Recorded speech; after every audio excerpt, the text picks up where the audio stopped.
Hey everybody, welcome back to Backlog Banter. I'm your boy Abram, joined by Mr. Tucker Hazel, and we're here today to give our thoughts on the broad, exciting range of games that Nintendo just revealed for the Switch 2, Oh yeah. both from Nintendo's internal teams, second-party teams, and then also third-party teams hmm for the Switch 2's launch and Yep. beyond into 2026, actually Yes. because of one very, very key game. But hmm Tucker, where do you want to start in this mire of information? Yeah. Oh my God. There's just so much. I mean, I was very, very pleasantly surprised by the lineup of games here today. Yeah. I personally think that outside of one more traditionally tentpole title, something like a Splatoon or an Animal Crossing or a more core Zelda or Yeah. 3D Mario, frankly, uh, that this is just about as well as I could have hoped for this to go. Because not only am I excited for a giant amount of games here, they also showed easily the strongest third party support in any direct ever, easily. Yeah. And they also managed to, on multiple occasions throughout this direct, surprise me. And that is something that, like, let's look back to the conversation that you and I had predicting this Switch 2 direct. We covered almost every one of Nintendo's teams. We covered almost every one of their IP. We didn't talk about a single first-party game other than Mario Kart that they ended up revealing here today. Right. And they reveal, well, except for maybe Hyrule Warriors. We probably talked Yeah, about and that. also I was saying that with Andres last night. Yeah. So that's definitely the most predictable one. But five new first-party games, six shown off, plus all the versions which Yeah. we talk about in our other video about the sort of tech side of Switch 2. But there was a lot here today, and all of it was just completely out of left field. It was not the traditional, like, here's the year one, we're going to hit all the massive pillars. They're doing wacko shit.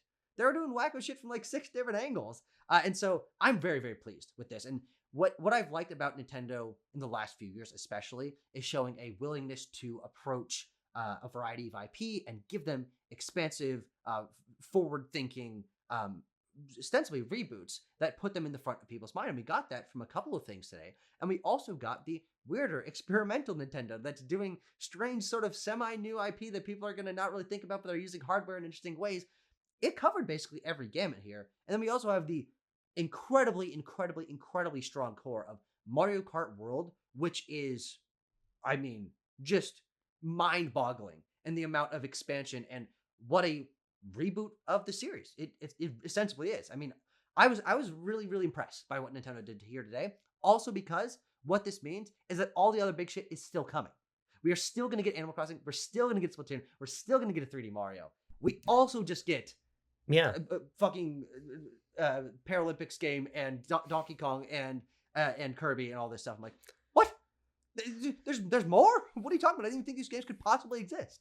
Yeah, I mean, I think that this, I really like your point about we're still going to get and still going to get and still going to get, because I think that this direct represents a meaningful difference from 2017, not just in the literal games, when a lot of people before today were predicting sort of a repeat in terms of just the series that would show up in the first year of the system.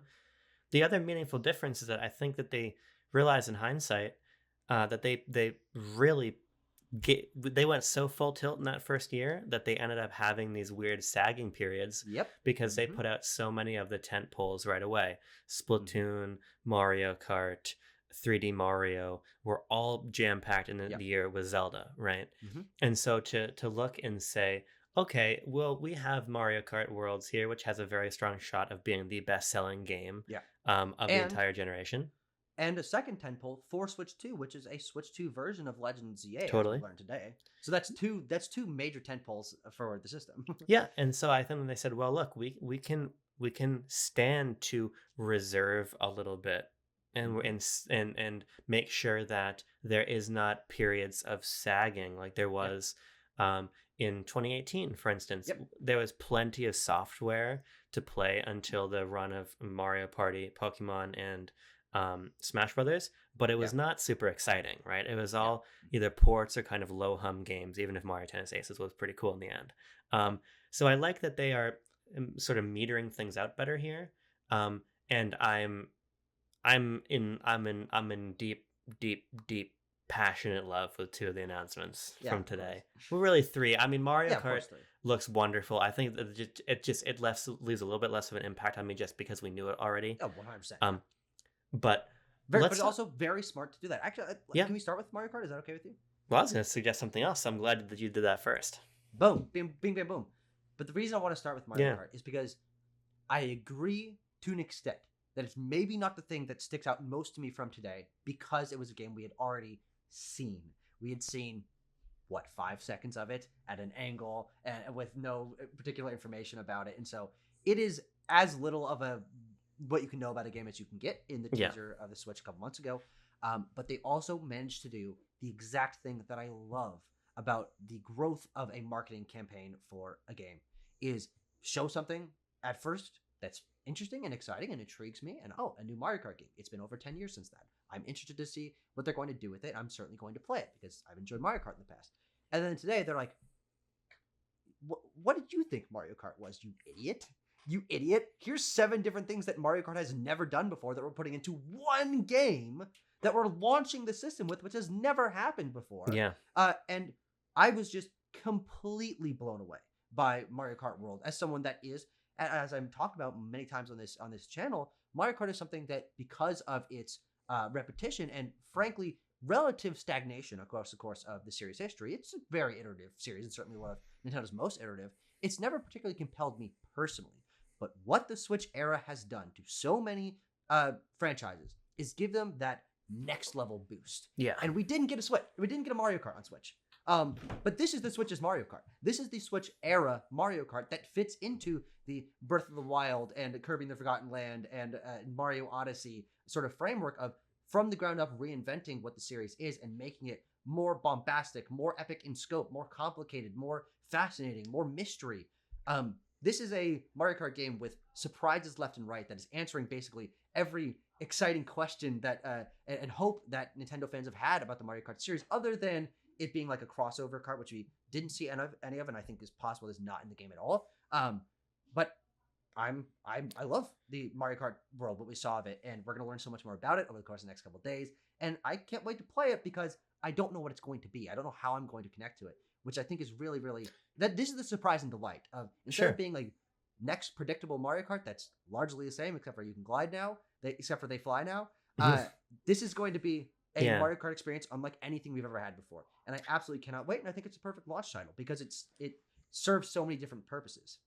Yeah, I agree. I've sort of always been of the view that Mario Kart was launch, and I think it's for the reason you're stating. Even before we sort of knew the full scope and extent of things, just Mario Kart as a premise speaks so broadly to both a casual and hardcore audience that it makes perfect sense. And I think there's a reason why it has always been not too far after launch, right? Sure. Obviously, it was very fast to 3DS and to Switch. Slower to Wii, but you can make any number of points about the proximity. The point is, Nintendo's always understood the importance of this IP, and I think making so many big changes to it is exciting at once. I liked your point about all of these things happening in tandem. I have to say, I'm not really moved by this whole open world concept. I think that it's something that will certainly grab me once I get that direct in a couple weeks and I understand what there is actually to do in the open world. It's also possible we see that tomorrow. And it could be in the treehouse. But I think for me, just the reason that this is exciting is purely the more subtle changes they've made to racing that I think are going to add up into a markedly different experience. 24 races on the track is super cool. The idea that the Grand Prix are like this actual like contiguous set of courses that you drive between as races finish is super interesting. It really feels like, as you're saying here, as the games of really the last 10 years from Nintendo have, a little bit less than that, 2017 on, have really sat down and taken a red pen to formulas and say, okay, what doesn't work? Strike that out. What's that new verb? What's that new action we can put in its place? And so I think that just those all coalescing together is resulting in a game that is both quite familiar but also importantly new. Yes. In multiple ways, And as you're saying about this idea of like continuing to expand out our understanding of the game, I think it's that open world component that we'll learn about next and should provide like that real strong single player guide Yeah, for maybe. Yeah. release. Hmm. Because like I play a fair bit of like the battle mode in Mario Kart, and it's always kind of a pain navigating your cart around Yeah. these 3D environments. Totally agree. And so I have hesitation, but I also have played Forza Horizon, and I really like Hmm. Forza Horizon, and I Yeah. think that when we come to understand how Nintendo is actually going about executing on the open Hmm. world, um, it'll all make sense. But Yeah. Because what they've done is ostensibly made a Forza Horizon meets, I don't know, like, I'm just going to say Spider Man. I know that doesn't make a lot of sense, but like, they added like weird mobility to Mario Kart. You are Ratchet yeah, and Clank Sonic rail grinding. You are Titanfall wall running. There are in the open environment. You see these like ropes or almost webs that have coins going up them, so you can use them to like traverse up the environment. So the environment will have verticality. Your thing can transform into a boat or a plane, which is not really that different from what Mario Kart did before, but yeah, uh, and you can do it all in the open environment with your friends. I think that, well, I agree what we saw today doesn't necessarily scream like this is what I'm going to spend a ton of time doing. I think that this is, again, third marketing beat. yeah, Actually, what's in this definitely. environment? What I would put money on there being various kinds of missions and mini challenges and little fun race car obsessed groups of people out in the environment you can go sort of chat with and do missions for. Yeah, And little secret caves that you can find that have a little box that gets you a costume or something like that. So you, whoa. So you're actually whoa, like incentivized to explore and experiment with the movement in an interesting yeah, way. And all of that is very interesting and is maybe what intrigues me most about this because it's definitely the most new. But it also, in terms of being a racing game, does have these things like the knockout mode where people are eliminated over time, like Fall Guys or like F-Zero 99, which is an interesting evolution on Mario Kart that yeah. will be very fun. And there's tons of costumes, like Bowser looks like he's from Strikers and Peach from Odyssey, and like all this fun stuff. And also 24 players. It's going to totally change the vibe of the races. And they also have like it seems like there's like 20 new like Mario enemy bad guys you can race as. I would not be surprised if we learned that there's Egad and Pianta and like Oh, Polterpup and Pianta would be great. all this nonsense. Because it seems like a just an emblematic love letter of the entire Mario series, from the costumes to the enemies to the world of it all. Totally. And the courses all look totally varied and fascinating. Do you see like the 65-meter like Donkey Kong one that's like on the girders with like barrels coming at you and stuff? Like they're going totally off the rails with this. And then you just leave the course and you drive onto the next one to continue. It's like there's just so many different layers going on here of complete reinvention of the franchise. Yeah, I think it somewhat puts into context why 3D Mario isn't here, because I think you Yeah, can read this game really nicely as a celebration of all things Mario, sure. of of Interesting. everything from Donkey Kong to today, and I think that's really cool. Um, Yeah, there's also I wonder stuff. There's talking yeah, flowers and wonder flowers and stuff like that, which is cool. it's great to see just as a sidebar the Wonder Flower more broadly appearing in Mario Yeah, spin-offs yeah, now. definitely. It's also in the plus game for Oh yeah, Mario Jamboree. Party Jamboree. Hmm.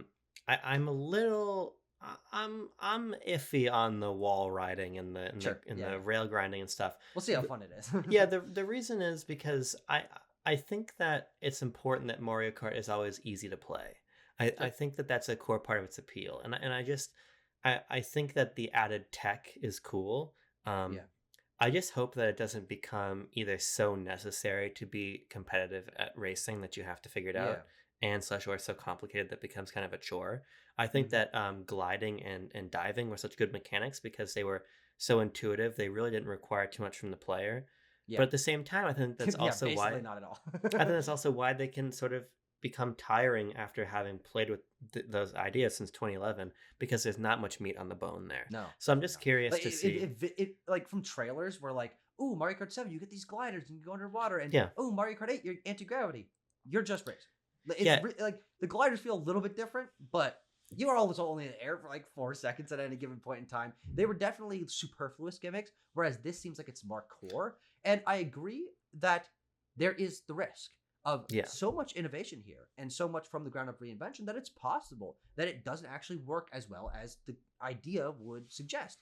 Um, but that's the risk you run when you try to reinvent something. And so I would rather the ambition and see it potentially yeah, fail. Maybe the open world isn't actually that interesting, or maybe people get kind of annoyed and want a more traditional Mario Kart.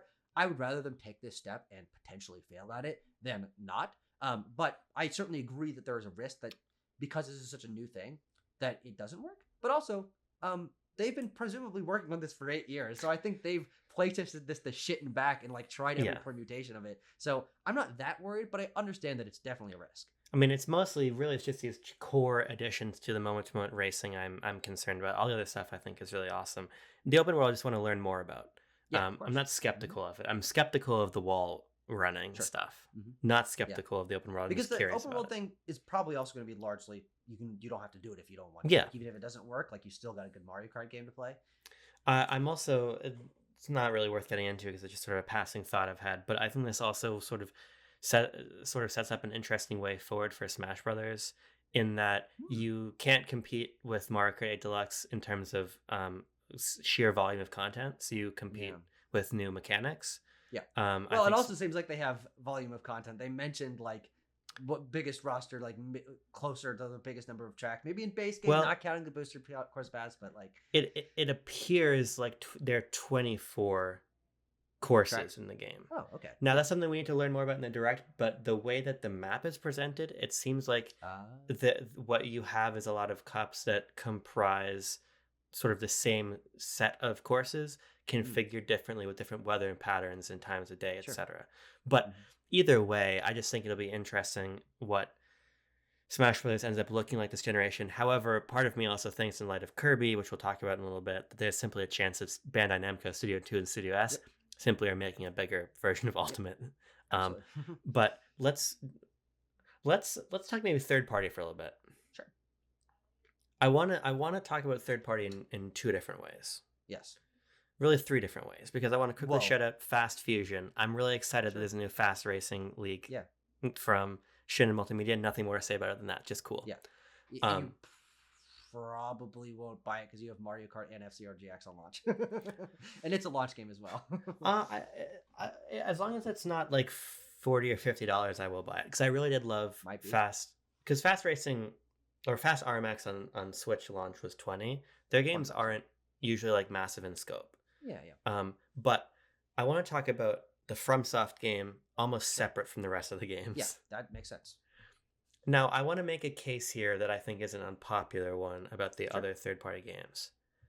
I've been here and I've done this. And I don't just mean the literal games. I mean, we did this with the Wii U. 100%.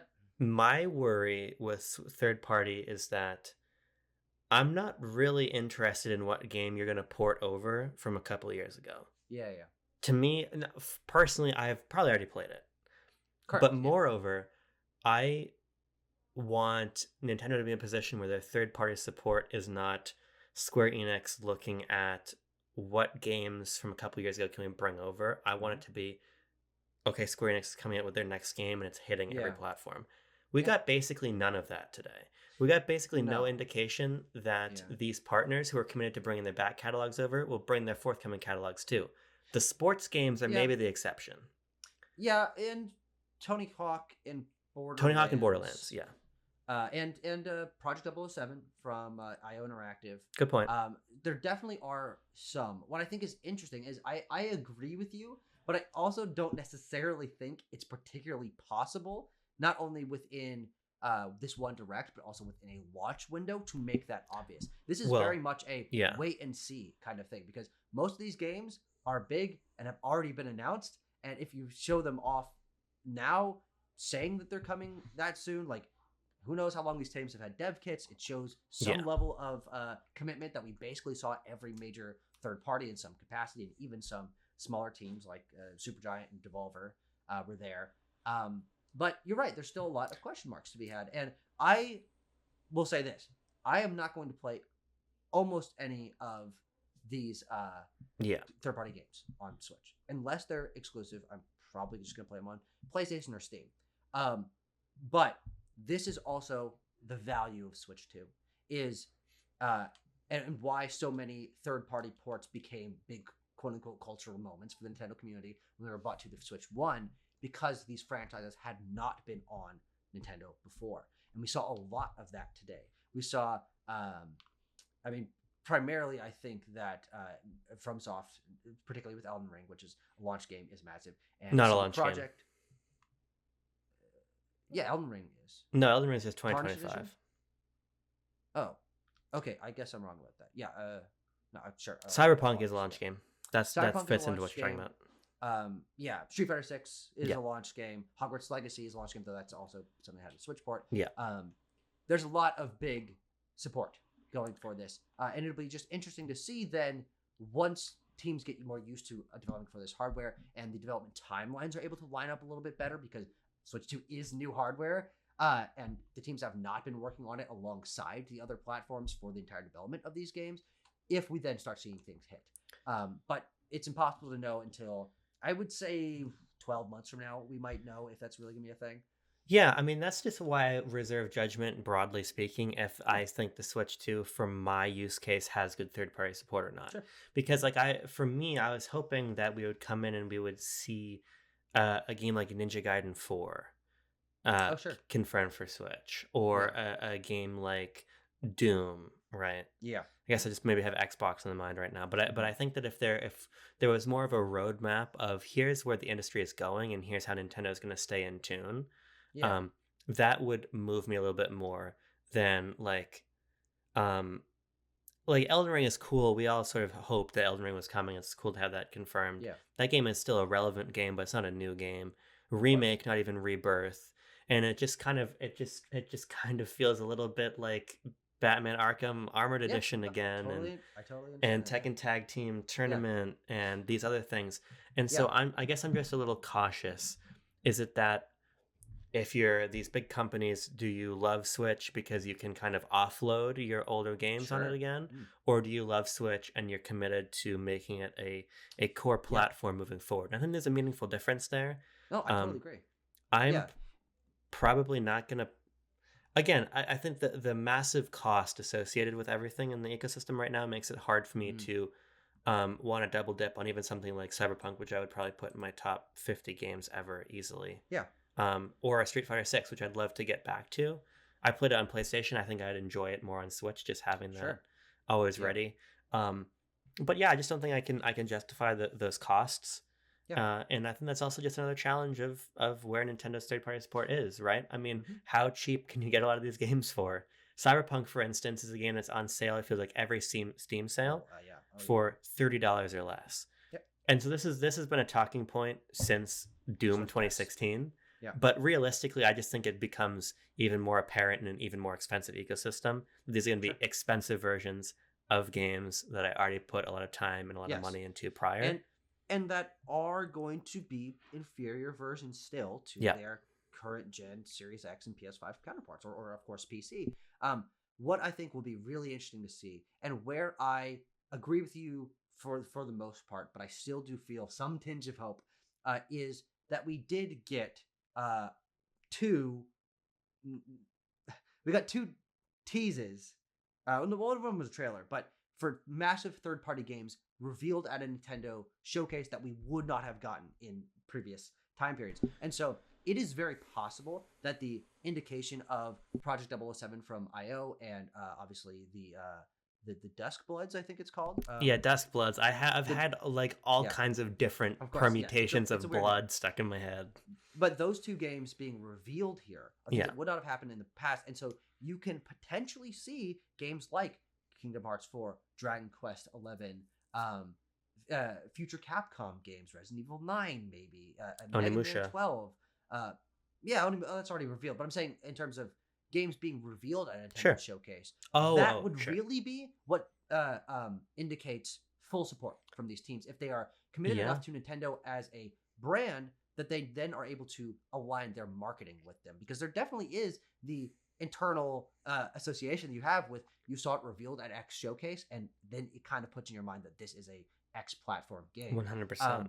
And once we start seeing, I think Square Enix, Capcom, and Sega are all chomping at the bit to have a new place to announce their new games. I expect Sonic games and Yakuza games and Dragon Quest and these things to be, and Final Fantasy maybe, to be revealed at Nintendo showcases in the future. But then also, will this hardware hold out for long enough by the time that Yeah. Remake Part 3 is coming out, if it will be even powerful enough to handle it. Like, it's very lots of questions, but I like the fact that we saw Project 007 and the Dustbloods here, because it does show that there are at least some teams that are willing to align themselves with Nintendo. Yeah, I want to talk about Dust Bloods in particular. I just want to say quickly on the IO stuff. I don't even know how to phrase this really. I think that it is, how about this? I think it is extremely peculiar Yeah. that we got basically the same teaser for Mhm. that game years after they announced it. Yeah. That does not fill me with any confidence. Sure. No, I Even though I'm totally a big understand that. fan Yeah. of what IO did with those new Hitman games, even though Yeah. I'm a big fan of the Daniel Craig Bond films, it should be up my alley. But to see years later the same teaser makes And me, also no name or no year or anything. yeah, it just it throws up a red flag for me. Yeah, I understand that completely. But Tucker, I want you to talk to me about Dusk Bloods. I The want to Dusk Blood. throw in my 2 cents, and then I want to fire the starting pistol so you can take me off to the races here. Sure. I'm not really a FromSoft player. I thought Elden Ring was cool, but it's just not really my style of game. So this is not an announcement that personally speaks to me, but I view when looking at the industry more broadly, FromSoft as perhaps the most prestigious team across the entire industry. Sure. And so for Nintendo to pull off a coup like this, Yeah. to get a new FromSoft game is extremely fascinating and extremely exciting. And you had a sort of a terminology I don't want to steal from you that you can use, but I'm also curious about What my terminology was. something about the hierarchy of power. I think it was a Black yeah, I was Adam doing reference. the I Black spoiled it. reference, yeah. Sorry. We just love That's Black fine. Adam here at the channel. We have fun here, folks.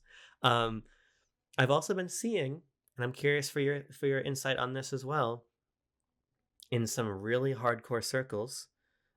Shout out our good friend Brendan and his channel, The Crawl.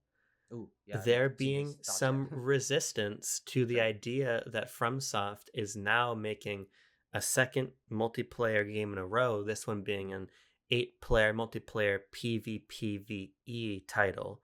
Yeah. Wait, 8? Yeah, 8-player. That's crazy. That's a lot of people. Yeah, and so I'm curious for your view of as because you're a massive FromSoft fan, your view of the game itself, it as a Nintendo announcement, and then it as sort of a continuation down this path from FromSoft of Yeah. online multiplayer. What do you make of any and all of that? Yeah, I think that this is the most consequential announcement of the day, because Mario Kart will probably sell more, but that it was also obviously not announced today, and it wasn't surprising. uh, the Dusk Bloods is a new IP directed by Hidetaka Miyazaki, the creator of Dark Souls and Bloodborne and Elden Ring, the most influential and revered IP of the last 15 years. And it's exclusive to a Nintendo system. It's coming out next year, and it was revealed here, of course, because it's exclusive. And it also is very much treading in the vibes and aesthetic of Bloodborne, which is a Sony exclusive FromSoft game from actually exactly 10 years ago. This is the 10th anniversary of Bloodborne. It is a power play from Miyazaki to show his influence and power of being able to do what he wants. And it's especially a power play from Nintendo to lock down, for the first time since Bloodborne, lock down a From Software game to one system. That hasn't happened since Bloodborne came out. Technically Demon Souls, but that's a remake that's by a Sony team. And since Bloodborne came out, they have quintupled in their popularity and their influence and their success and their reception. They won Game of the Year twice, which they hadn't done before Bloodborne released. This is massive. And this is the exact kind of thing of like, this is a different era of Nintendo. They are fighting back. They are clawing their way to get up in the conversation with the big boys. And the Duskbloods is the perfect example of that.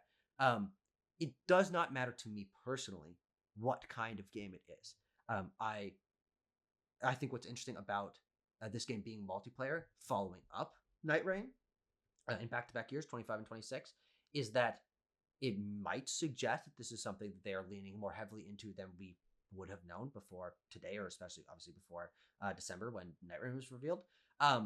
But I also think that there needs to be a certain amount of leeway provided to a team that has only delivered consistent quality for the last 15 years of their run, and their willingness to experiment and create new IP, and keep it within a similar appeal, but try something new. And I think that's incredibly exciting. And so, and I also just don't think it means that there's not another Elden Ring or Dark Souls style single player Souls game. I think, okay, we see that in 2027 and it's from the Armored Core 16. Great. We just get more games, and maybe that's not a Miyazaki directed game. Maybe it's another Armored Core. There's a lot of question marks, but I think this is what we should want to see from them. Is because of their success, give them a little bit of leash to do weirdo things, and then expand their horizons a little bit. The craziest part about this is, of course, it is exclusive to Switch. And what that means for the game looks pretty good. It seemed to run pretty good. And you can't even say, oh, this is PC footage, or oh, it's PS5 footage, because the game's not made for those. Yeah. And so I'm excited for this. And the final wrinkle on top of all this, Sure. it is absolutely possible. I say it's a 50% likelihood that this is a game published by Nintendo, because From Software does not publish their own games. They've worked with Microsoft in the past, Activision, Bandai Namco, Sony, all of these different teams. And now it's possible they're working with Nintendo, because if Bandai Namco was publishing it, I think we would have seen that in the copyright at the bottom underneath the logo. And we're hearing more about it from Miyazaki in 2 days. So questions will be answered. Yeah. And the importance of this game, I think, will come into better clarity as we learn more about it. But this was the most consequential announcement of today, because it indicates where Nintendo is making deals. I mean, this is really no different than Sony going to Square Enix and be like, make Final Fantasy VII Remake exclusive to our platform, or 16, or Xbox with BioShock or Mass Effect. Like, this is the next one of those. And of course, the game might go multi-platform down the line. Who knows?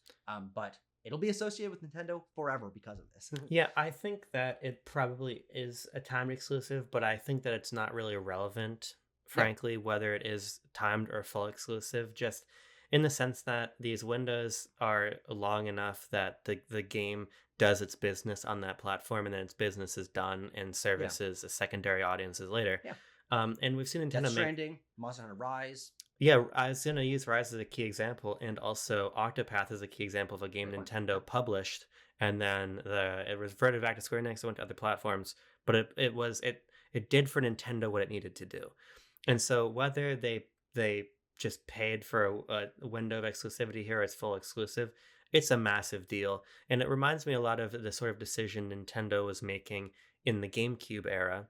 Interesting. To get a lot of exclusive games from really marquee, mature studios and creators. A game like Metal Gear Solid Twin Snakes, or Resident Evil 4, which was exclusive at launch. It's supposed to be exclusive for a while, and then Capcom turned around and put it on PS2 like 6 months later, but that's a different story.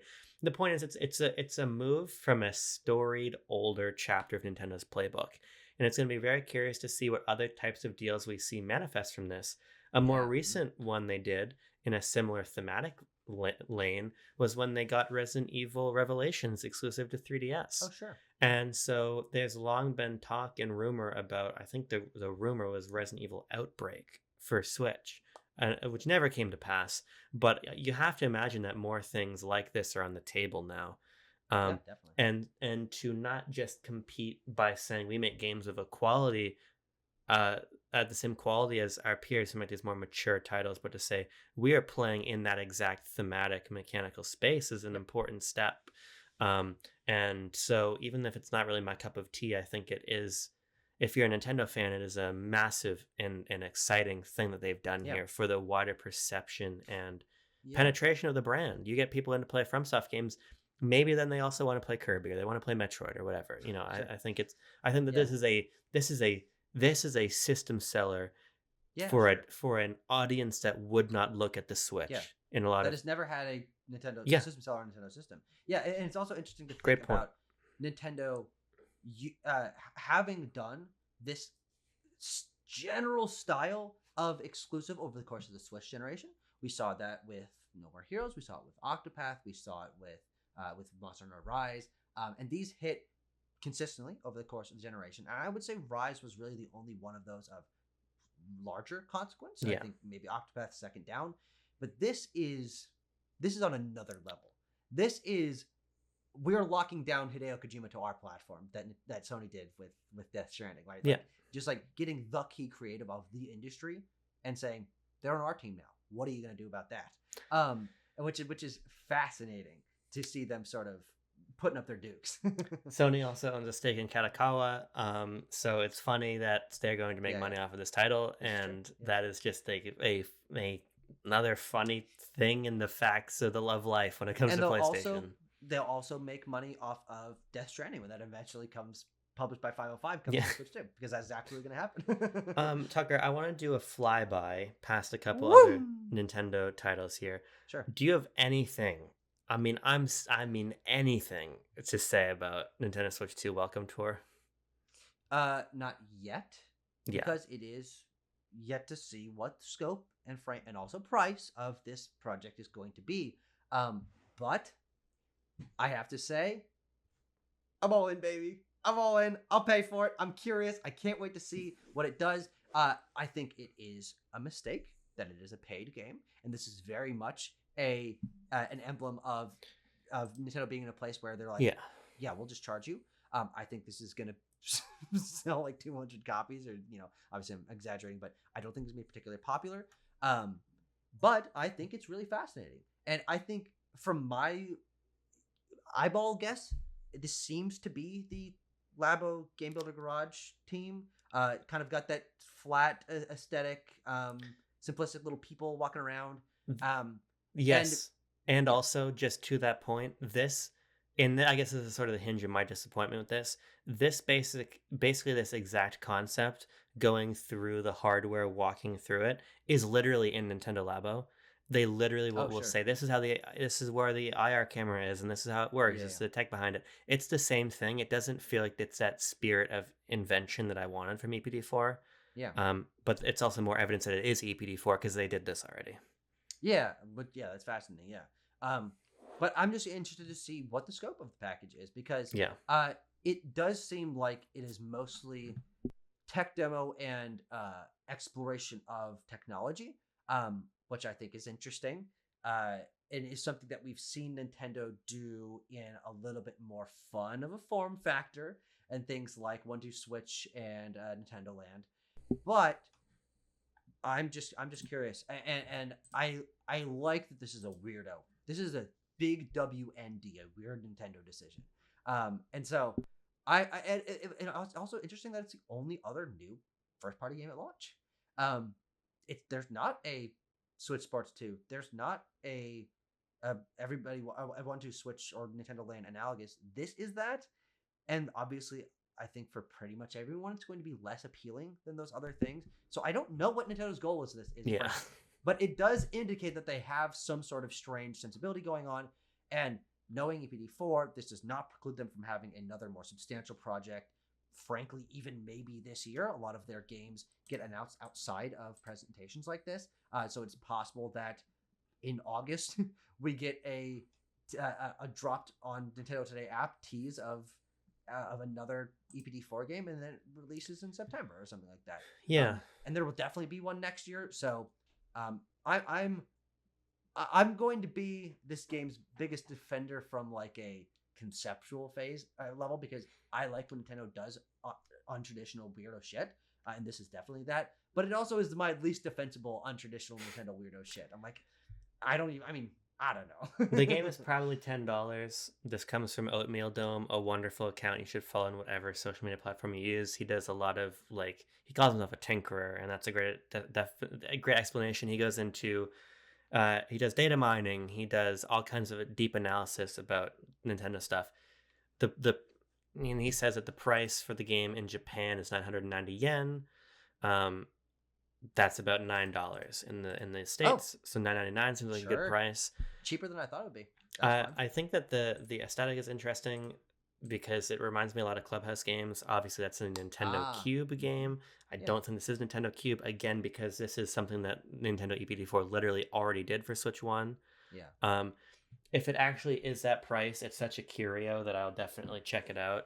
yeah, of course. But I hope that I hope that there's a game here, because when it was a side mode in Labo, Yeah. that made more sense because it was like a novelty in this larger sort of STEM led experience. Hmm. This being the thing and just some really simple looking mini games, I don't know about that. Yeah. No, I know. Um, I know what you're feeling. Yeah. the price thing is interesting. We heard Reggie talk about when we saw him at PAX West a couple years ago. We heard him talk about the uphill battle to get Wii Sports to be a pack-in game. There's a perception in Japan that you would never give away your work for free because that's you saying it doesn't have value. Sure. Mm. So Wii Sports was not a pack-in all territories, and pack-ins at launch have really been hit or miss from Nintendo. Um, so I'm not surprised this isn't a pack-in, but I think that there is a point to which, if you're at Nintendo of America, you have to understand that what Reggie did for Wii Sports was a critical business move, Yeah. and that optically it's just kind of silly to not have this be packed in. Yeah. Well, especially for the kind of project from what we've seen that it Yeah. is an exploration and an introduction to the system, and it, it would make way more sense for this to be you boot up your Switch 2 for the first time, Yeah. and it pops up a big thing of, do you want to learn about the system, understand its ins and outs, understand all the different buttons and functionality and features and the cool things that it does over the technology that you're familiar with on the Switch.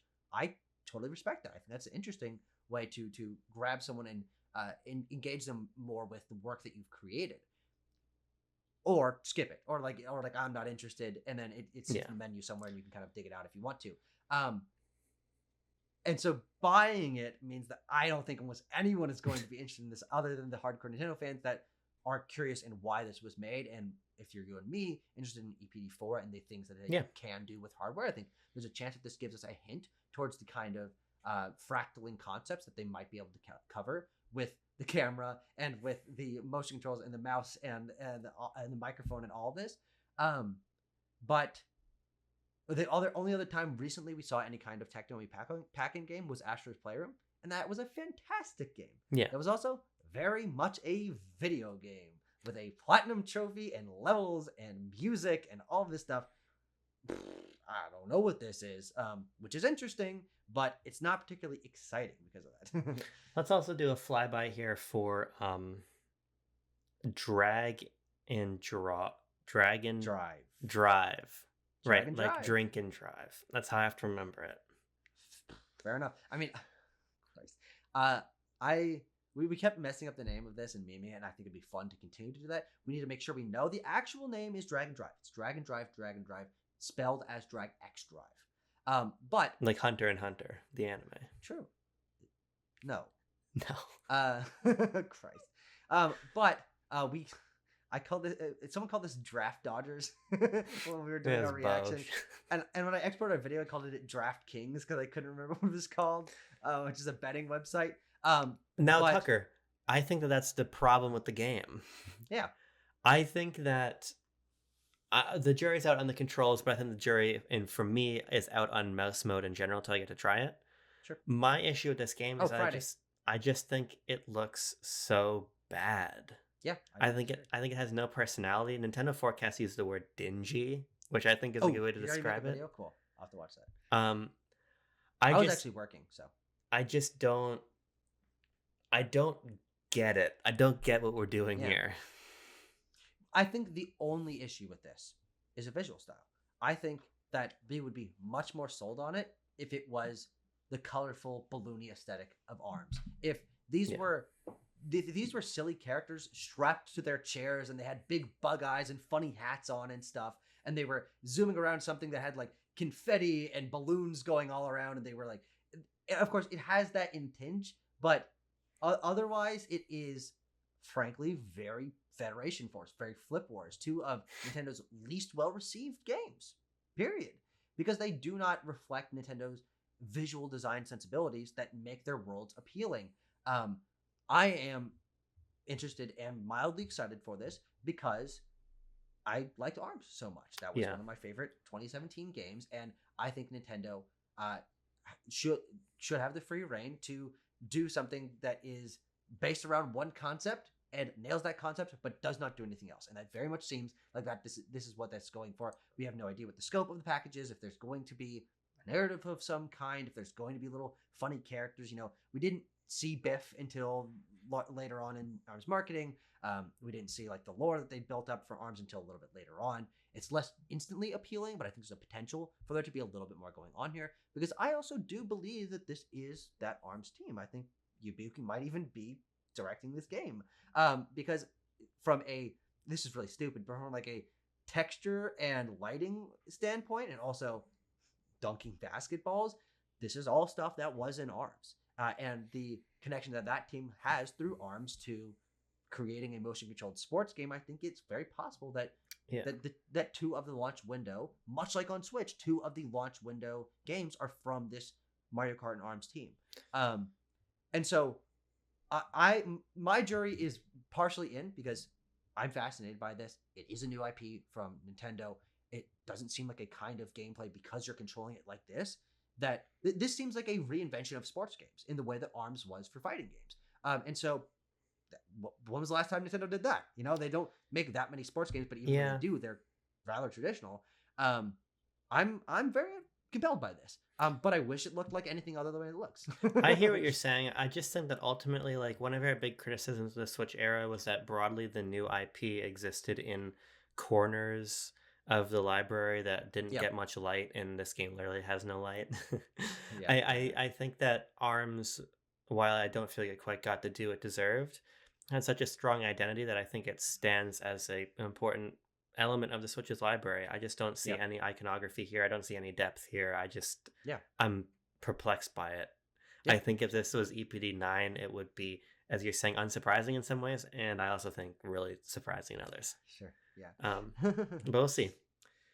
2 more announcements here, Tucker. Another one we don't have much to go on, so we'll probably have to say about it.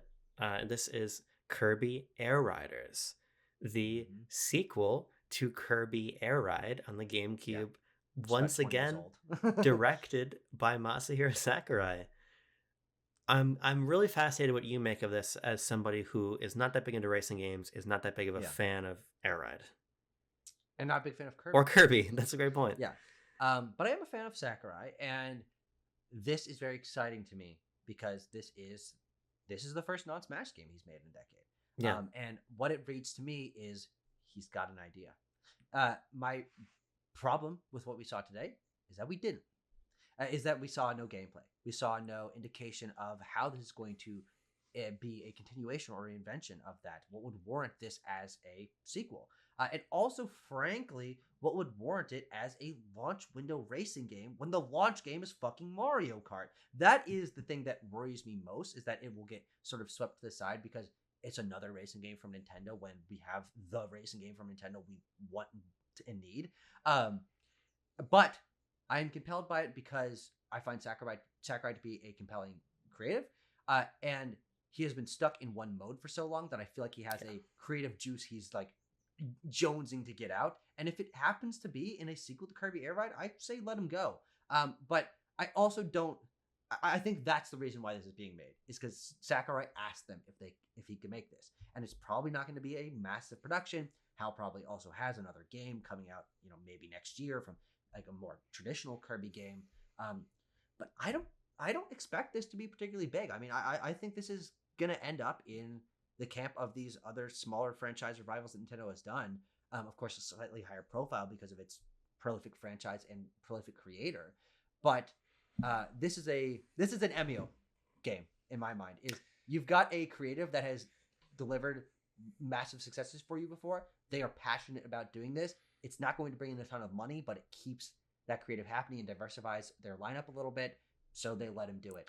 But yeah. I think this is also a kind of a bad choice for like a launch window game, especially, I mean, as far as we know, it's switched to exclusive, because I don't think it's going to sell very well. I don't think it's going to like bring in fans, because it's something that the genre is already actually represented in the major launch game. I don't know. I think you're underselling this one.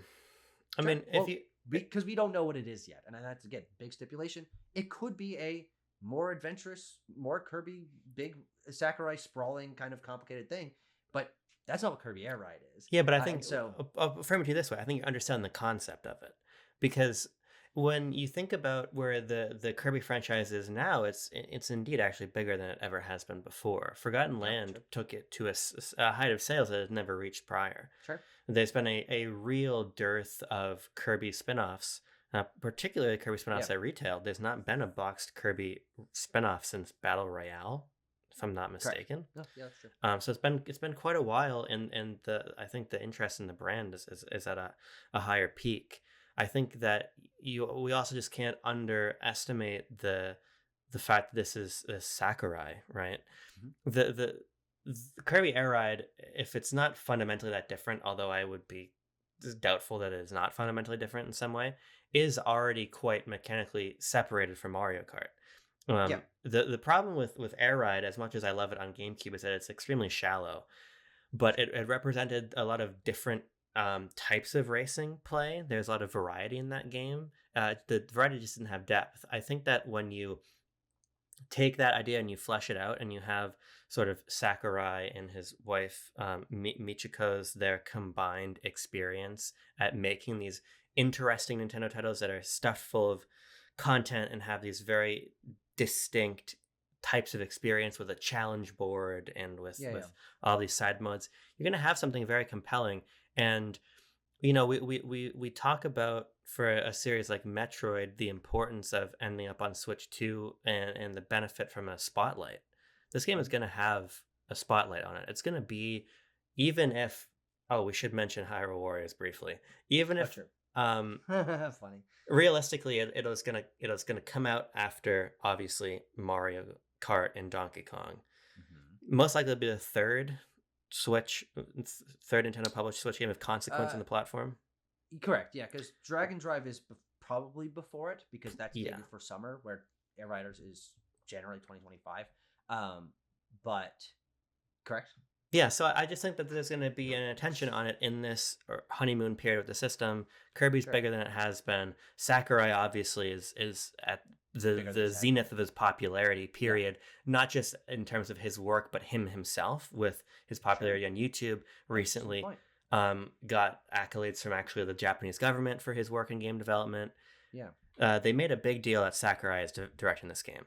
I think they that did. comparing it For to the Emio, first time ever. yeah, Like I can think of two other examples where Nintendo even mentioned who was directing a game in a yeah. trailer, which is Xenoblade 2 and Astral Chain, I, which is a weird company for this game to be in, but whatever. I think that ultimately, just like Emio is such a small series. If you're putting in a conversation with Emio, you're talking about a game that's maybe gonna scrape 1 million units in its lifetime.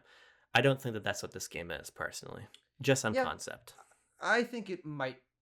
But I do see it in like sort of the arms tier of like 3 million maybe. Sure, And but if you, that's not bad by any stretch of imagination. no, but I don't. I mean, compared to the other things that Sakurai could be doing, this again reads more of a smaller project that he's very passionate about. Which is, Yeah, again, I'm not saying it's a bad thing. That's actually makes this more exciting to me.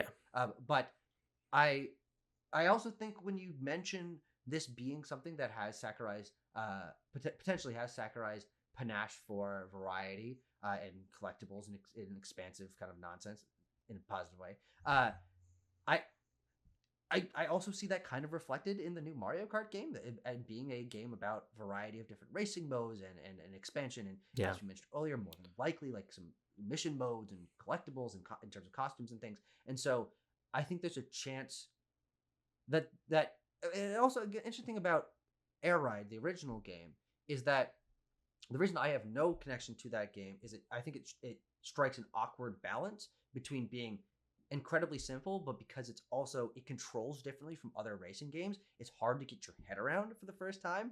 And we don't know how this game controls. We didn't Yeah. see gameplay of it. I hope that this is great. I hope I mean, Nintendo. One thing that I have criticized Nintendo for is dropping their variety of racing series that they used to have in Excite Truck and Excite Bots and lots of F-Zero games and Diddy Kong Racing and all of these different things, and Kirby Air Ride, obviously. for Mario Kart. They're like, hey, we have Mario Kart. We don't need to do other racing. So I think, you know what? I need to kind of retract my general criticism of like genre competition, because I do think that there is room within the racing genre to have multiple subgenres or branches. So actually, I do quite like that, but I do think that on a marketing level, it's going to be a lot harder to sell a $60 Kirby racing game when everyone just bought an $80 Mario Kart game Sure. just a few months before. Yeah, I agree. I just think that ultimately Nintendo in the GameCube era, they had Mario Kart, they had Wave Race, they had Yeah, F-Zero, Wave is another one. Yeah, and they had Air Ride, right? They had, even if you want to count it, like 1080 Avalanche. yeah, And true. Yeah, and Diddy Kong Racing on DS in that time, and yeah, and yeah, so we saw them sort of feel as though they could only have one game inhabiting these genres at a time. And I just think that that's a mistake. And I agree. think Yeah, that totally. And Kirby, Sony's also currently having that issue yeah, of just replacing all their old racing franchises, like literally like fucking 20 of them, with just Gran Turismo. And I'm hoping that Nintendo does get out of that. yeah, You know, we also got F-Zero 99. That's a racing game. F-Zero, I would say next 3 years, very high chance we get a brand new. I certainly massive hope so. game. So yeah, Yeah, I just ultimately land on, obviously I have a massive bias in favor of Kirby. It's one of my favorite Nintendo series. Yeah. But also it's just been so long since we've seen Kirby exist outside of the platformer space with Definitely. any sort of real ambition or prestige. Yeah. Frankly. So I think that that's Yeah. wonderful. I think that What was the last high profile or successful Kirby spinoff? I would probably If you argue count Epic Yarn, I would argue Epic Yarn, yeah, certainly. Yeah. But that is also the least spin-offy Kirby spinoff that Yeah. it is, because it's a fucking Kirby game. Yeah, I mean, and I think, you know, if you want to talk about console games, we talked about Battle Royale, right? But before that, it was like Rainbow Curse. Then you have to go back even further, right? So that it's a big Kirby spinoff like this is cool. Obviously, I love the GameCube era. I love Sakurai. To me, this is like a dream. It's like a dream announcement. But as I said on Blue Sky, because I'm not really posting on Twitter anymore, I posted, Tucker, I almost threw up. I posted this. About Kirby? Well, Or here's what I said about here. Donkey Kong. Yeah, I said, I'm going to throw up. And then a friend of mine, Christian Buckley, said, Abram, after all these years, we won. The King returns. And I said, Sakurai Air Ride sequel almost killed me. And it has a key part. And then I literally ended up on the floor at Donkey Kong. Because, wait, sorry, Tucker. They announced a Hyrule Warriors game. Yeah, they did. Yeah. I don't care. No, the new game from Koei Tecmo, and this game called the studio called AAA Studio. I don't really know anything about them. I have to look into that. Yeah, I don't know what this came from. There is a new Hyrule Warriors game for Switch 2 slated for winter. Whether that means December or maybe early next year is yet to be seen. The Imprisoning War. But I am more interested in this than I maybe should be, because it's the third go around for something like this, and Musos aren't something I have an extensive history with. But I think it's also part of the reason why I'm excited for this game, because I played Fire Emblem Three Hopes, which was the Muso spin on Three Houses, and I think Three Hopes is an excellent game, and I think the general consensus is that it's one of the best games that Omega Force has done, because they approached it from a different angle and innovated in certain ways. And then that's following up Age of Calamity, which is a game that didn't run very well, and is a Hyrule Warriors game that I didn't get super into. Then they also have Warrior Origins. What new Warriors game? Warrior Origins? What's the fucking series called? Dynasty Warriors Origins. Dynasty Warriors Origins. Correct. Yeah, Sorry, I got confused too. Dynasty Warriors Origins came out earlier this year. Yeah. Easily their most impressive project. That is back-to-back most impressive projects, most innovation, most new concepts. Like there's like boss battles in that one and stuff. And now on more powerful hardware, looks like it runs good. Coming off of the back of two of their most innovative Muso titles within the scope of innovation for Muso, I think why not? I love Tears of the Kingdom. I love the aesthetic of that game. I didn't play Age of Calamity, and so therefore I'm not only not burnt out on that, but I don't have the internal disappointment because that game was kind of mixed. And so it's on Switch 2. It's in Tears of the Kingdom, and it's from a team that is only on the up and up. I think this will probably be one of the better, if not best, games from that team. And I'm glad that it's on Switch 2 because then it'll be able to take advantage of the significantly more powerful hardware that Switch 2 has. And so I am going to play this. I am excited for it for reasons that are more track record that indicate to this potentially being something superior to what came before rather than just another one, because it kind of is, but I think it kind of isn't given the context of the studio that's building into this. Yeah, I don't know. I mean, I think that just the difference is I have played those other ones. Yeah, absolutely. Yeah. And I think that part of what kept the Warriors games with Nintendo fresh is that when you go in Hyrule Warriors, Fire Emblem Warriors, Hyrule Warriors, Fire Emblem Warriors, they all kind of had their own flavor to an extent. I think that the flavor of original Hyrule Warriors is better than Age of Calamity, but that's a subjective thing. But I think doing another one like Age of Calamity feels like it get that, yes. really sets in that sense of repetition that had a lot of other series like Samurai Warriors, etc., feeling very rote because the change wasn't massive. Now, as you're saying, the team is in generally a stronger place, and this is stronger hardware, so there's reason to be confident. But I just, yeah, I think I had my fill. I think I almost dare I say it. I almost feel like I've had my fill of these games for the rest of my life. Really possible. But I'll certainly keep until they do a Pikmin Warriors, and then it's like, what the hell? Sure. I want to play it. Yeah. I'll keep an open mind. In all honesty, I'll see what they have to say about Imprisoning War. But right now, my first blush is like I feel like I'm fighting to remember that it exists. Yeah. I pitched the idea during our reaction of a Yakuza Warriors. That's a good idea. Crazy. Before we talk Donkey Kong, but I think it's a good. The interesting thing is that's definitely the most direct continuation. Yeah. The most predictable, most direct continuation. We obviously almost forgot about it when we were talking here. But I think it is a safe continuation. It's not a reinvention, but I think there is reason to be excited for it. It exists in kind of a grayer area than the pure excitement that I have for these other projects. But it's also, for me, not a negative. It's a bonus. I'm like, by all accounts, I will have a good time with this game, and it will be something more impressive and interesting than their previous projects. And it's just like, there's going to be other games around that. Like, I'm not particularly worried. Let's 30 seconds. Dedicate 30 seconds to the fact that Nintendo accidentally leaked that they're bringing Woolly World, Poochie Yoshi's Woolly World to Switch. Yeah, they did. It's in the Direct. Yeah, which is funny. It's there. There's no mistaking it. I played that game in 2015, and I remember thinking, this is okay. Yeah. Nothing more to say about it than that. I just think it's funny that that's in there. Yeah.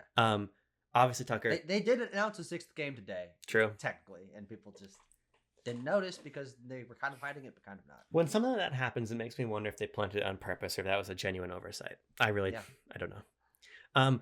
But obviously, if we see it tomorrow, it's not an accident. Yeah. I tried to segue and I fucked it up because we had talked about Zelda before I forgot it. Yeah. But Donkey Kong Bonanza, I can't believe it. I really think that like a 3D Donkey Kong platformer was like the thing that I wanted the most that I thought was just not actually going to happen. Yeah. I completely agree with that. Yeah. I'm almost lost for words here. I think what's so exciting about it is that when the trailer started, I was like, is this Banjo-Kazooie? And I've seen some other people feel that way. It's like, what is this? Because clearly this is Nintendo internally developed Donkey Kong game. Almost certainly EPD8. We don't know exactly, but yes. Yeah, but almost certainly. It feels like them saying, okay, we're taking Donkey Kong back in-house for the first time since Jungle Beat. We're going to be paying homage to the aesthetics and touchstones of what Retro and especially particularly Rare did for us for the legacy and lineage of Donkey Kong. But we're going to think about what we want Donkey Kong to be, not what these various teams in the West have done with Donkey Kong. And the result to me is this just amazingly expressive and inventive game that looks like it's both a send up to the vibe of the 90s, but also a really confident look into the future of this character with the smooth platforming, expressive platforming of Odyssey. We can even see Donkey Kong chaining a little bit of like a dive jump when he climbs up a wall. Mm-hmm. It has that feeling, but it feels like it's so singular. Yeah. I really, honestly, Tucker, cross my heart, hope to die. I can't believe it. No, absolutely. I mean, I think that the safest prediction we had going into this was that it's been 8 years since we've seen the 3D Mario game, which are some of the best selling and most revered games that Nintendo puts out each generation. And we're like, God, it's been so long. Gotta see one of those. And that would have been. Depends on how I'm feeling at the moment. Maybe more exciting, maybe not. But regardless, we got the next 3D Nintendo platformer. This is the follow-up to Super Mario Odyssey in a certain way. Of course, Yeah. there's also Bowser's Fury in the middle there. But it's also very much not a Mario 3D platformer Which is important. Donkey Kong put into it. This is a game where Donkey Kong is grabbing shit and throwing shit and breaking shit and punching shit. And like, he is a big burly bull in a china shop motherfucker with a little rock guy riding on his shoulder like a parrot. And there's a totally new location, totally new cast of enemies. Donkey Kong is redesigned. It's got this sort of like, this is stupid, I'm gonna say frag punk sort of visual style to it.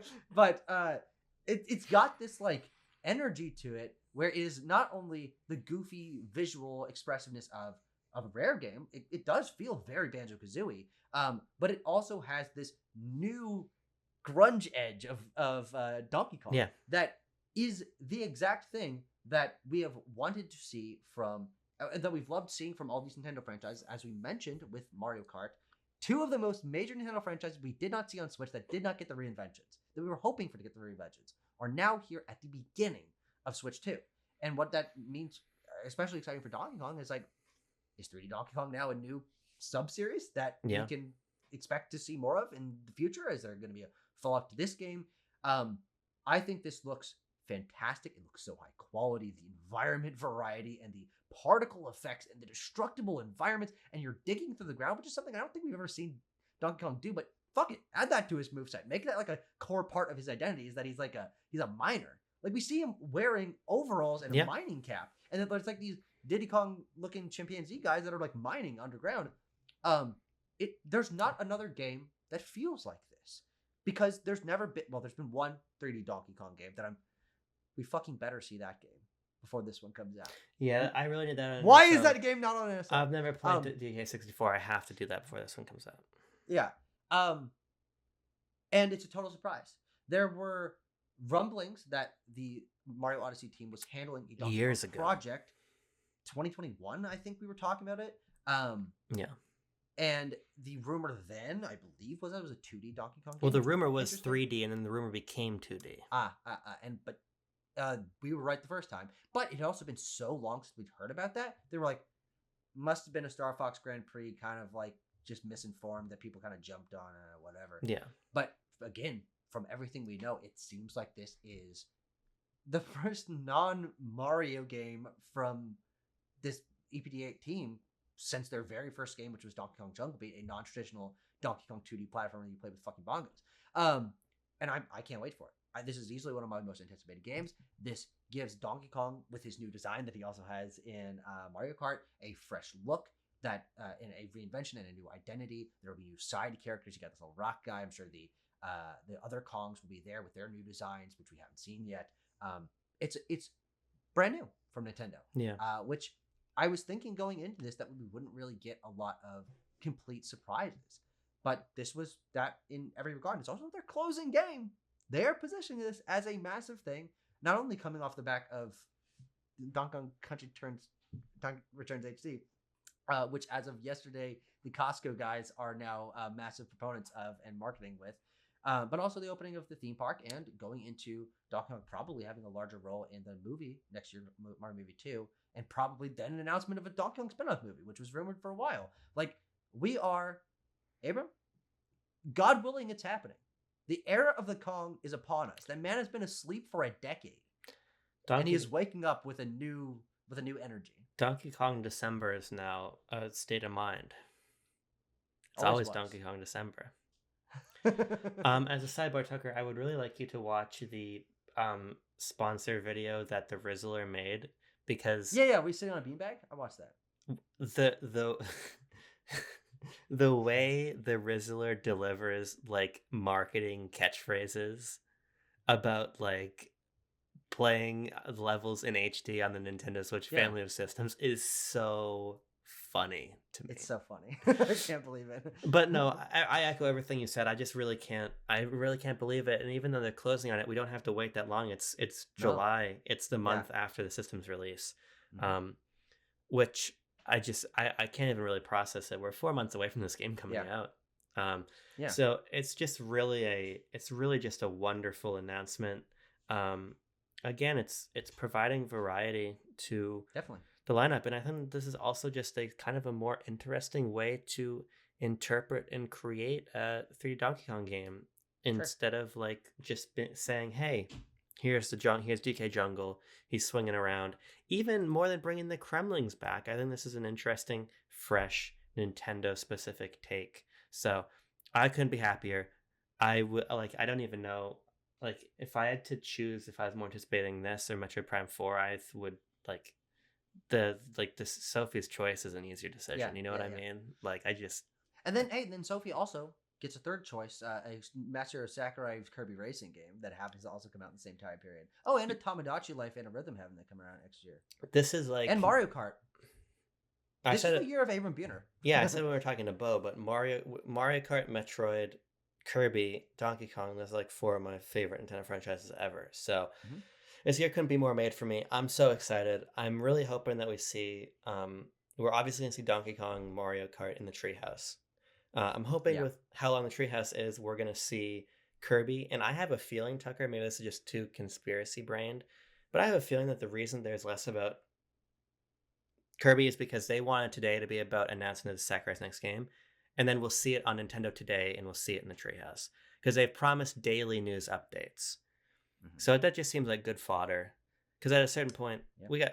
we need more things to play in the treehouse. I also understand that they're gonna play Street Fighter and they're gonna play all this other shit. It's Yeah. not just Nintendo exclusive games, but I think we could learn more about Kirby in the next couple weeks. But Yeah, I mean, that would be very interesting. Um I don't know. I think I'm less sure that Kirby's going to be there because we didn't see any of it today. Every other game that they showed gameplay of. And I think for a game like this with Sakurai's sensibilities and the energy that he especially can bring to trailers, I think it I think he probably wants there to be a pop like example of him showing off what his game is and with the yeah, kind of energy, trailer editing energy, and variety that he can bring to it. So I rather than the first time it being shown off in a treehouse, which people are going to watch, but nowhere near as much as the literally 1.5 million people that were watching this fucking direct today. yeah, Um, I don't know. I hesitate. I think all the other first party games except for Hyrule Warriors, I think are much more likely to see you there. And I would say that my prediction would be, as of now, treehouses haven't happened yet, that we see Kirby Air Riders next at the next Nintendo Direct, and it'll sure. be something that gets a game, but maybe it's the opening game. Get open on a Sakurai edited gameplay trailer of his next game and date it for 2 months down the line. Yeah, you have to imagine that the game is maybe coming out. Well, we already have one Kirby thing in August because the expansion for Forgotten Land is in August. Um, Correct, yeah, August 28th. yeah, and we obviously have the game for July already. I could see this being like October, maybe. Sure. Give it. Yeah. Well, then there also is the other question in the wind. Metroid Prime 4. No release date for that video game. We went 2 directs showing information Yeah. about it without getting a date, and it's still slated for this year, which I think it probably is. I'm not saying it's not coming out this year, but interesting placement of that game here at the direct. Again, I think I was saying this that it's obviously not a launch game. We know that for certain. Yeah. Nintendo giving this Switch 2 version, great. That's how I'll play the game. I assume it'll be very good there. The trailer looks a lot better with 4K and higher resolution and higher frame rate on Switch 2. But I'm surprised that it didn't get as big of a marketing pop today, and like pushing it as one of the major exclusives for year 1 of the Switch 2. They just kind of showed it off amidst all the other stuff. Yeah, it and was. I think that's a little bit odd. It was. I know it was an appearer in name only. Like It was a what? it was an What was the I first- know. and appear in name only. Sure. That's like as close as you can get to not having Metroid Prime 4 in that direct, while still having it in Correct. that direct. Yes.